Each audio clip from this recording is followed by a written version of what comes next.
دا گستاخ رسول متعلق مسلمانانو گستاخ رسول چې د حکم په شریعت کې سره نو قرآن کریم او احادیث مبارکان ائمه اربعه تمام فقها کرام دوی ټول پر اتفاق دی چې کوم انسان د رسول الله صلی الله علیه وسلم په شان کې نازیبا الفاظ استعمال کی یا د هغه مبارکو په شان کې گستاخی وکي دا سړی کافر دی مرتد دی خذ باندې غزبانی ور باندې طلاق ده واجب القتل دی توبه قبلیږي او کنه نو دي کې د علماو اختلاف دی خو صحیح قول راجح زمونږ د مذهب دا دی چې توبه نه قبلیږي عند الناس خلک ولا سړی وجني اگر کده توبه هم وکړه چې کوم انسان هغه گستاخی وکي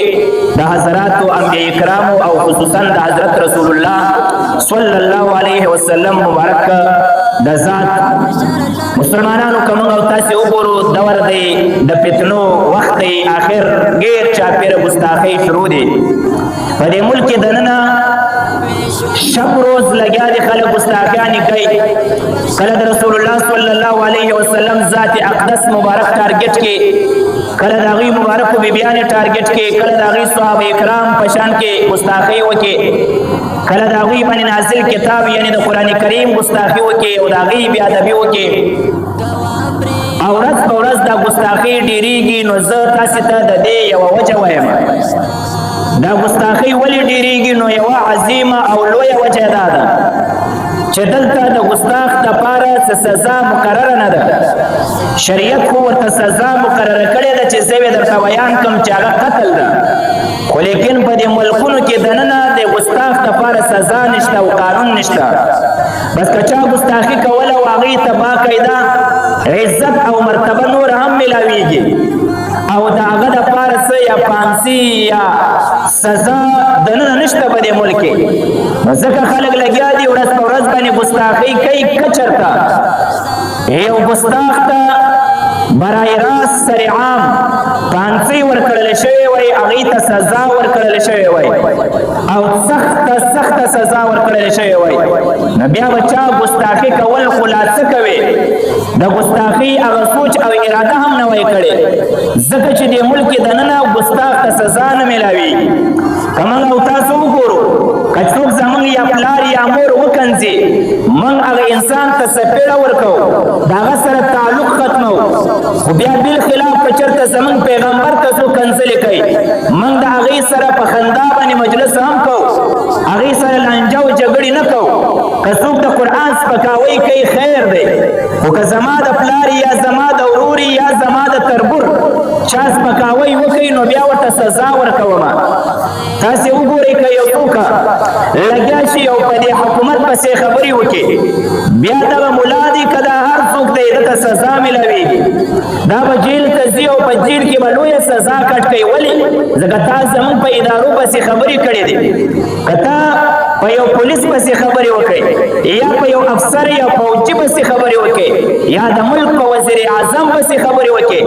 یا د یو صوبې په وزیر اعلی پسې خبرې وکړي خلک راځي او ستا لاس ته هتکړۍ اچوي خپې ته دې زولنې اچوي د تورو تمبو شاته دې ودروي سخته سزا درکوي ولې زموږ په مشرانو پسې وایي خبرې کوي چې بیا ورته ووایې چې تاسو یا ستاسو هغه خلک چې تاسې روزلي دي او هغې چې زموږ پیغمبر صلی الله علیه وسلم په شان کې ګستاخۍ کوي ولې هغې ته سزا نه میلاویږي ستاسې په قانون کې ولې هغې د تورو تمبو شاته نه ودرېږي ولې د هغې لاس ته هتکړۍ او پښو ته زولنې ولې نه اچول کېږي معلومیږي فیه ما فیه په دې کې څه نه څه خبرې شته دی خو مسلمانانو مقصد مې دا دی چې په شریعت مطهره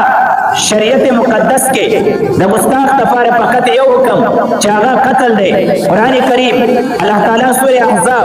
آیت نمبر 57 باندې وایي ان الذين يؤذون الله ورسوله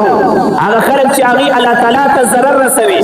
او د الله تعالی رسول ته ضرر رسوي لعنهم الله في الدنيا والآخرة په دغه خلکو باندې د الله تعالی لعنت هم په دنیا کې دی هم په عقبا کې دی واعد لهم عذابا مهینا الله وایي دغه انسان دپاره ما سپکون کوي عذاب مقرر کړی دی او تیار کړی مو دی. دې آیت کې الله تعالی عز وجل د دې خبرې بیان وکړي چې څوک ما ته ضرر را رسوي، الله تعالی وایي چې څوک زما پیغمبر ته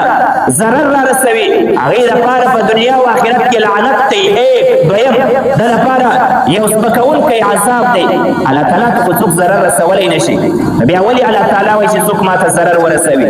الله تعالی ته خو څوک ضرر رسولی نشي.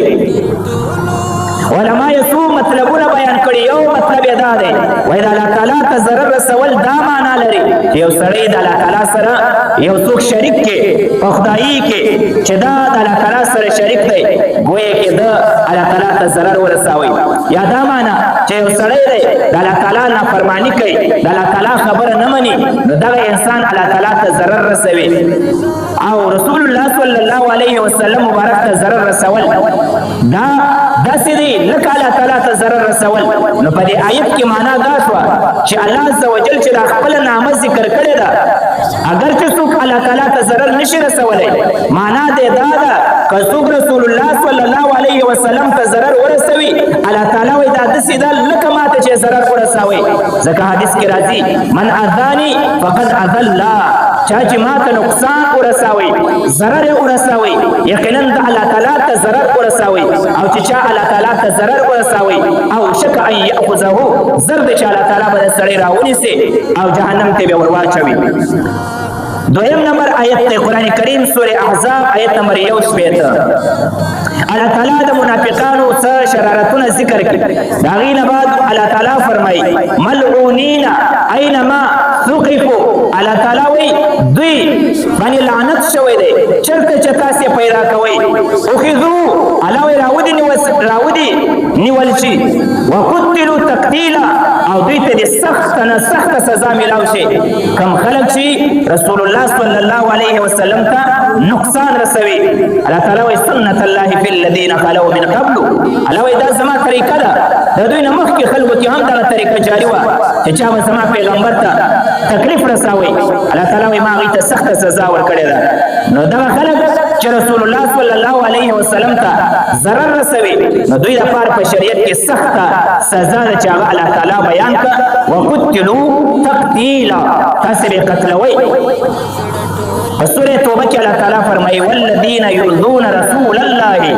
هغه کسان چې هغوی رسول الله صلی الله علیه وسلم ته ضرر رسوي لهم عذاب علیم، د دوی لپاره دردناک عذاب دی چې څوک ورته ته تکلیف رسوي. یو بل آیت کې الله تعالی سورې بقره آیت نمبر 98 باندې فرمایي من کان عدوا لله وملائکته ورسله وجبریل ومیکال، کوم خلک چې دشمني کوي د الله تعالی سره او دغه شان ته د ملائکو سره، د الله تعالی د رسولانو سره، د حضرت جبریل او د میکائیل سره، فإن الله عدو للکافرین، الله تعالی وایي زه دشمن د کافرانو یم. معلومه شوه چې څوک ګستاخي کوي یا نقصان رسول الله صلی الله علیه وسلم ته رسوي دا کافر دی. ځکه